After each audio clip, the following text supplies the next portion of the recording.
Cette émission est rendue possible grâce à la famille des partenaires de l'Église de la Victoire.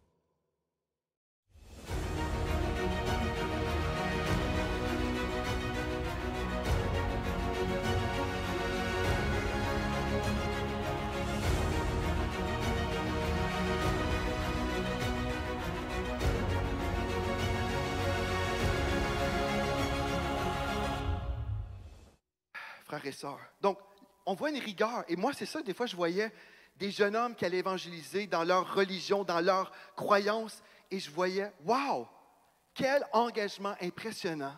Ils s'investissent, ils passent leur journée à aller prêcher un autre évangile. Et nous, on ne sait même pas si la semaine prochaine, on va être dans la même église. Parce qu'on n'a pas compris, on n'a pas reçu de révélation ou de conviction de notre appel là où nous sommes. On n'a pas de conviction parce qu'on n'est pas dirigé par « ainsi parle le Seigneur », parce que Dieu m'a parlé, je bouge parce que Dieu m'a parlé. On dit, en fait, parce que nous, on a une liberté, puis on a le Saint-Esprit. On a le Saint-Esprit, on a du mal à discerner sa voix. Et il y a une foule de chrétiens aujourd'hui, frères et sœurs, le Saint-Esprit leur dit, tu vas aller ici demain matin. La semaine d'après, c'est le Saint-Esprit dit ceci, le Saint-Esprit dit cela, le Saint-Esprit. Et ce n'est pas le Saint-Esprit, c'est des sentiments. C'est des feelings. Des feelings. Quand on est engagé dans le programme de Dieu, le Saint-Esprit ne passe pas son temps à déraciner du monde, à implanter, déraciner, implanter, déraciner. Pourquoi? Parce qu'on ne peut pas prendre de racines quand on se fait déraciner constamment. Je ne sais pas ce que je crois parce que dimanche passé, c'était Pasteur Bob qui disait que Dieu voulait que je sois malade. Et cette semaine, c'est Pasteur Joël qui dit que Dieu veut que je sois guéri. Et la semaine d'après, c'est peut-être un autre qui pense qu'on est des extraterrestres. Je suis tout mélangé. Je suis tout mélangé. Parce que Dieu n'a pas conçu ça comme ça. Dieu ne veut pas qu'on soit dans une religion, mais il ne veut pas qu'on soit dans le désordre non plus. Il ne veut pas qu'on soit dans le désordre. Alléluia. OK. Gloire à Dieu, je vous aime et je vous dis la vérité. Et après, vous faites ce que vous en voulez avec la vérité. Marc, chapitre 4, verset 24. Jésus a dit ceci. Prenez garde à ce que vous entendez. Prenez garde à ce que vous entendez. Prenez garde même à ce que vous entendez dans des conversations privées. Prenez garde. Et le psaume 119, verset 130, dans le français courant, nous lisons « Découvrir ta parole apporte la lumière et elle donne du discernement aux gens ignorants. » Savez-vous comment on peut ne pas être dans la confusion? On ne se nourrit pas par 10 000 sources différentes. Et je ne dis pas qu'on n'a pas le droit d'écouter autre chose, mais si on priorise toujours les autres choses et jamais notre maison spirituelle, on a un problème. Toutes les semaines, on produit Parole de foi. Ou cette semaine, la semaine passée, j'ai prêché sur comment gagner des âmes à Christ. Je ne vous demanderai pas de lever la main pour savoir qui a écouté, mais vous avez de la nourriture en masse ici. Il y en a de la nourriture. Si vous voulez vous enraciner et connaître la parole de Dieu, vous ne serez pas mélangés. Parce qu'en fait, ce qu'on dit, c'est le message de la foi. De la semaine prochaine, vous pouvez être garanti, si vous écoutez un enseignement, Parole de foi ou l'émission de Pasteur Gwen, par exemple, il ne va pas dire la semaine d'après, finalement, on ne croit plus dans tel... Non, on est ensemble. On croit la même chose. Et les chrétiens ont tellement peur qu'on croit la même chose. On n'est pas dans une religion. Non, mais on n'est pas dans le désordre non plus. Et la confusion, Dieu n'est pas un Dieu de désordre ou de confusion, mais d'ordre. Dieu, notre Dieu est un Dieu d'ordre, comme dans toutes les églises. Donc, prenez garde à ce que vous entendez. Alléluia. Le psaume 119, je vais redire, « Découvrir ta parole apporte la lumière. Elle donne du discernement aux gens ignorants. » En fait, pour avoir l'os, là, pour être une personne déterminée, je vous ai donné beaucoup de choses au début du message concernant la foi et comment je dois investir ma foi dans la parole de Dieu. Mais je ne peux pas être constant si dans mon cœur, je suis inconstant. C'est de ça que je vous parle, frères et sœurs. Si dans mon cœur, je suis tout mélangé, je ne peux pas être constant. Vous avez dit Amen, Amen, Amen, Amen, Amen. Et là, je vous ai dit, j'ouvre une parenthèse. Mais c'est cette parenthèse qui va faire de vous une personne stable. Une personne stable. Il est écrit, je le sais parce que j'ai passé les mardis soirs avec le pasteur Joël dans les Zooms de formation. J'ai fait de l'école biblique. Je suis en train de dire des outils. Vous n'êtes pas obligé de tout faire.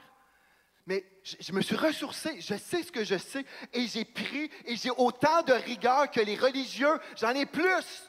Je suis plus sérieux. J'ai la Bible, j'ai mon carnet, j'ai mon stylo, et je prends en note des versets. Parce que ces versets-là que j'entends, je sais que c'est vrai. Bien, je vais les utiliser et je vais avoir un focus dans ma vie. Je peux vous dire que je peux avoir des mentors dans le monde spirituel, mais si ces mentors décèdent, ma foi ne décède pas.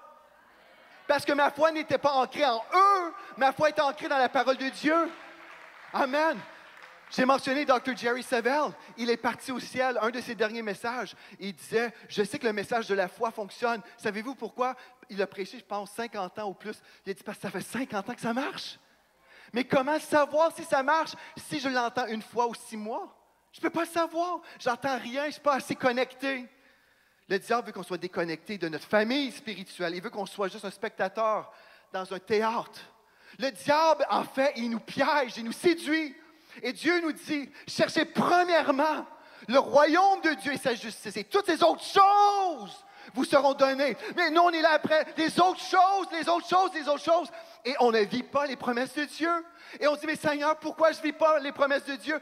Mais c'est parce que les promesses de Dieu disent, cherche premièrement, c'est pas compliqué, c'était pas numéro 3 à calculer, c'est numéro 1. Numéro 1, premièrement. Alléluia. Dieu veut qu'on comprenne. Frères et sœurs, que vos applaudissements soient pour votre vie, que ce soit pour votre vie. On a beaucoup de personnes qui ont plus un sentiment d'appartenance envers les gens plutôt que ce que Dieu a dit sur leur vie personnelle et la vérité de la parole de Dieu. Je pourrais vous dire, frères et sœurs, je suis pasteur de cette Église depuis plus de 15 ans. Et à ma mémoire, je n'ai jamais eu quelqu'un qui a dit, Pasteur Joël, je quitte l'Église de la Victoire parce que ce que vous dites, ce n'est pas biblique. Jamais en 15 ans. Il n'y a jamais personne qui me dit, je ne crois pas les versets que tu prêches ou je ne crois pas ce que tu dis. Jamais. Ça a toujours été pour d'autres raisons. Bien, le Saint-Esprit me dit ceci, le Saint-Esprit me dit cela.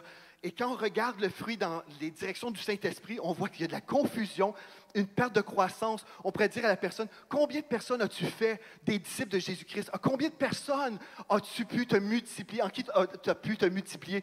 La personne va peut-être dire, je n'ai même pas une personne que j'ai fait d'un disciple de Jésus-Christ. C'est pas normal. Frère et sœurs, j'adresse une chose aujourd'hui et je déclare que dans cette Église, ça ne vous concerne même pas. Dans les nations, frères et sœurs, je veux juste vous dire, là, on peut continuer la vie chrétienne évangélique comme on voit ça, le désordre généralisé, ou on peut dire non, moi je vais devenir une personne stable. Stable dans les voies de Dieu, stable dans la lecture de la parole de Dieu, stable dans la méditation de la parole de Dieu, stable dans ma croissance, stable dans mon témoignage, constant dans les voies de Dieu. Alléluia. Vous êtes toujours éveillés? Des fois, quand on va chez le chiro, ça déplace des choses. C'est pour replacer ce qui était déplacé. Gloire à Dieu. En passant, je viens d'avoir une notification. Les Big Mac au McDonald's vont rester disponibles, même si je dépasse un peu l'heure. Alléluia. Gloire à Dieu. Savez-vous, les orphelins dans nos églises, les orphelins spirituels, savez-vous ce qui se passe? C'est qu'on n'a pas identifié notre Père spirituel. On a des questions, on ne comprend pas la parole, mais vu qu'on est tellement déconnecté de la famille de Dieu, on était plutôt comme dans une foule. Mais quand on a des problèmes, qu'est-ce qu'on va faire? Ben, on va aller sur Internet, on va essayer de trouver nos réponses. Mais Dieu vous a donné une famille. Dieu vous a donné des frères et des sœurs dans vos groupes connectés Victoire, vos groupes Victoire connectés. Il vous donne des personnes, des êtres humains en chair et en os. Vous pouvez même parler avec un être humain. Tu sais, hey, j'ai une question, je ne comprends pas, mais mon frère, je suis passé par la même chose. Je vais t'aider là-dedans. Et là, vous comprenez, on n'est pas obligé de vivre en tant qu'orphelin. Si vous dites, bien, la paternité spirituelle, moi, Pasteur Joël, je ne connais pas ça, on ne m'a jamais enseigné ça. Bien, ici à l'Église de la Victoire, on a fait une série de 5 émissions sur la paternité spirituelle et comment ça marche selon la Bible. La paternité spirituelle, ce n'est pas du tout une domination spirituelle. C'est d'avoir un père qui est là pour nous aider, nous donner des conseils, avec une équipe qui travaille ensemble. Dieu n'a jamais voulu qu'on soit des chrétiens orphelins, dans des foules. Dieu a créé une famille spirituelle. Et mon dernier point négatif, puis après je vous amène des points positifs. après des années de vie chrétienne, plusieurs ne connaissent pas ce qu'ils croient et ne savent pas transmettre leur foi. Hébreux 5, verset 12. Je vais vous lire dans la version Nouvelle Français courant. Ici, moi je crois que l'apôtre Paul disait au verset 12, « Il s'est passé suffisamment de temps pour que vous deveniez des maîtres. » Donc il dit, « Il s'est passé suffisamment de temps pour que vous deveniez des maîtres, c'est-à-dire des enseignants. » C'est ça que l'apôtre Paul disait ici. « Et pourtant, vous avez encore besoin qu'on vous enseigne les premiers éléments du message de Dieu. » Est-ce que vous avez entendu? Il dit, en fait, ça fait longtemps que vous auriez dû être en train d'enseigner aux gens, là. Mais on vous enseigne encore les choses élémentaires. Vous avez encore besoin de lait au lieu de la nourriture solide. Ça, ce n'est pas moi qui le dis, là. Je vous lis la Bible. Celui qui se contente de lait n'est qu'un enfant. Il n'a aucune expérience au sujet de ce qui est juste. Par contre, la nourriture solide est destinée aux adultes qui, par la pratique, ont les sens habitués à distinguer le bien et le mal. Voyez-vous? Sauf que là, le fruit de l'instabilité spirituelle, c'est ça. On passe des années passent, on passe à côté de notre héritage, on passe à côté de la provision de Dieu, on court après la provision de Dieu, on passe à côté de la santé divine, on passe à côté de la famille, on passe à côté de toutes ces choses-là parce qu'on est en train de courir à droite et à gauche pour des choses, des activités. Ça, c'est l'instabilité. Et là, le texte dit, il s'est passé suffisamment de temps pour que vous deveniez des maîtres. Et pourtant, vous avez encore besoin qu'on vous enseigne. Si vous êtes un enfant de Dieu depuis plus d'1 an, vous devrez être capable d'enseigner la foi chrétienne à quelqu'un. Vous devrez être capable d'expliquer toute la vie chrétienne. Le disciple victorieux, vous devrez être capable de tout enseigner. Si vous dites, bien, Pasteur Joël, moi, je ne sais pas comment faire, bien, savez-vous, le disciple victorieux, ça prend 1h50 à écouter. Une vidéo, 1h50. Combien d'entre vous, vous avez déjà écouté un film qui dépassait 2 heures?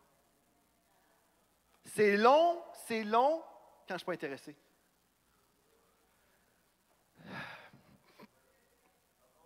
Alléluia. Bon, OK. Donc, ça, c'est l'instabilité spirituelle. Mais ça, en fait, ça, c'est mon dernier point négatif. Ce que je vous ai dit, en fait, tout ça, c'est des réalités. Mais tout peut changer par mon choix personnel. Par mon choix. Là, j'ai 2 réactions. C'est ça que je vais dire, Pasteur Joël, lui, écoute, je pense qu'il s'est réveillé du mauvais côté du lit, là. Mauvais bord du lit. Il nous a dit des choses, là, vraiment, je ne pensais pas d'entendre ça un matin, là. C'est ça votre réaction. Ou, en fait, si j'ai autant de problèmes dans ma vie, peut-être c'est vrai. Peut-être ce qu'il disait, c'est peut-être vrai.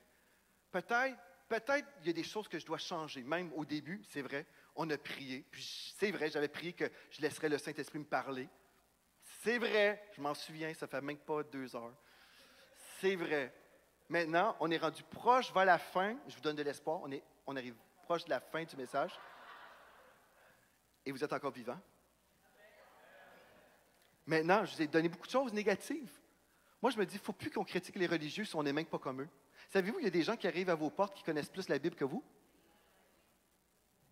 Non, pas ici. À l'Église de la Victoire, vous êtes dans la parole. Mais je sais qu'il y a beaucoup de personnes, ils ne connaissent pas la Bible. Ils ne lisent pas la Bible. Ils n'écoutent pas de prédication. OK. Ça, c'était mon dernier point négatif. Mais les points positifs maintenant. Le fruit. Ça, c'était le fruit de l'instabilité spirituelle, mais le fruit de la stabilité dans la parole. Voulez-vous savoir ce que le diable a voulu vous voler, là?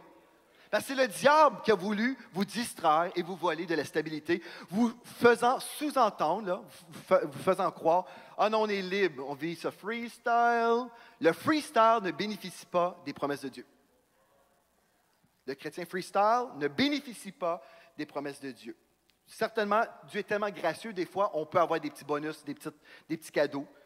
Mais la vraie vie chrétienne, ce n'est pas freestyle, c'est quelqu'un qui est sérieux avec Dieu. Sérieux, engagé, fidèle au poste. On peut déjà prophétiser sa vie. Moi, je peux prophétiser. Pasteur Gwen va être assis là dimanche prochain, à moins qu'il soit en train de prêcher dans une autre église. Je ne vais pas dire, « Hey, Pasteur Gwen, tu n'étais pas là? » Ah non, ben, tu es allé dans un brunch, là, ça me tentait. Il y avait il y avait des spéciaux dans tel restaurant. Ah, OK. Non? OK. Mais oui, mais c'est prévisible, c'est très religieux. Hey, savez-vous, c'est quoi la religion véritable, là, la façon qu'on en parle? C'est d'imposer aux hommes des lois humaines. Mais la vie chrétienne ordonnée, ce n'est pas religieux, c'est juste de l'ordre. OK. Le fruit, maintenant, je vous donne le positif. Je termine avec le positif parce que je savais que certains d'entre vous, vous aviez des tomates en dessous de vos chaises et puis je veux avoir mon vêtement propre. OK, maintenant, le positif en terminant. Le fruit de la stabilité dans la parole. Le psaume 1, versets 2 et 3. Celui qui trouve son plaisir dans la loi de l'Éternel ou dans la Bible et qui la médite jour et nuit, il est comme un arbre planté près d'un courant d'eau. Imaginez un arbre, là, planté près d'un courant d'eau, qui donne son fruit en sa saison.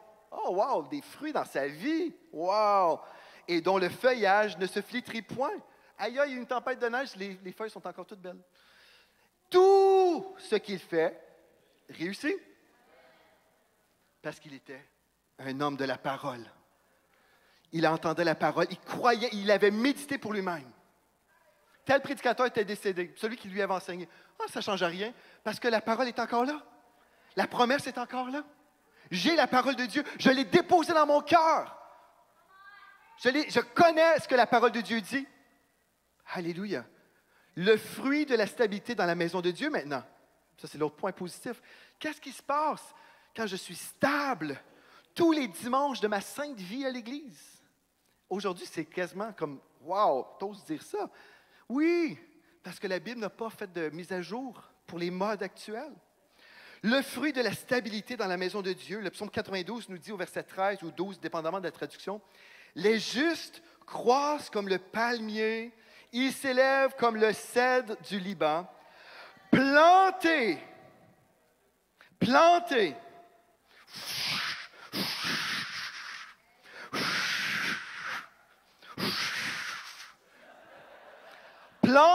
dans la maison de l'Éternel, ils prospèrent dans les parvis de notre Dieu.